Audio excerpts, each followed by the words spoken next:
Sir Isaac Newton. To me, he's famous for his hair. I mean, look at that. So curly, so much volume. To much of the rest of the world, Isaac Newton is famous for his 3 laws of motion and lasting contributions to the studies of physics and mathematics. We here at zSpace created an interactive park and named it after him. Welcome to Newton's Park. Over here we have our main menu, filled mostly with functions you'll recognize throughout the zSpace learning apps. These include hiding and showing labels, enabling Z-View, opening your photo gallery, settings, saving, and going back to the home screen.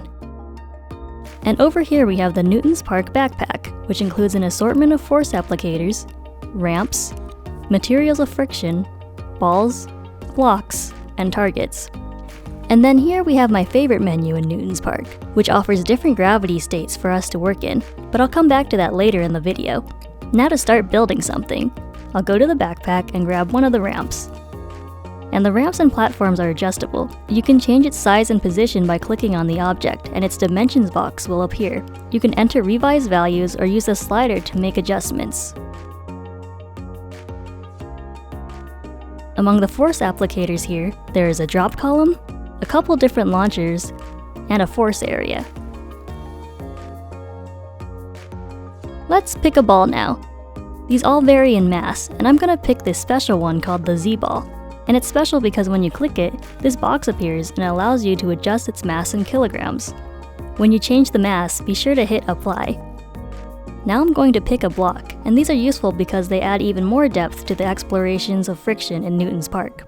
And you can see that in a moment when you see how it compares to the ball moving.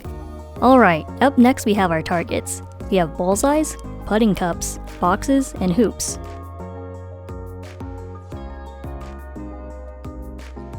And here we have materials of friction, which can be applied to any ramp or platform. Just drag the material you want to a platform or ramp, and you'll see it glow, which means you can let go of the material and it applies. Cool, so I think we're ready to test the design. So I'll go up here and click the launch button, which looks like a play button, to launch everything in my scene. Awesome. Now I see some things I'd like to adjust, so let me reset the design by clicking the reset button. And before I make adjustments, let me get some more concrete data from the test we just ran. So I'll click here to review. Now I should mention when you click the review button, you will be shown the most recent experiment. Newton's Park remembers only the last experiment it's ran. Now in review mode, we can replay the test at full speed, half speed, or even slower. We can also pause and even pick a specific moment on the timeline by clicking with the stylus. Or we can scrub through the timeline frame by frame with the left and right arrow keys on the keyboard. And the coolest part of review mode is that when we click on the ball at any point in time, we'll be shown information regarding its movement at that exact point in time. So this is pretty useful for collecting numeric data from the experiment. Now I'm going to click the door to go back to the main scene where I can make adjustments to the design before running the experiment again. And now is when I'm going to bring us back to the gravity states. And I'm thinking I'd like to test this design on Mars. Actually, 0 gravity. So I'll test the experiment, and interesting, this ball didn't move. Maybe because there's no gravity. Okay, now when opening a pre-built activity in Newton's Park that includes instructions and questions, which you can see here, you may be asked to answer a question with text like this, or with a photo, which you can get by clicking on the camera icon.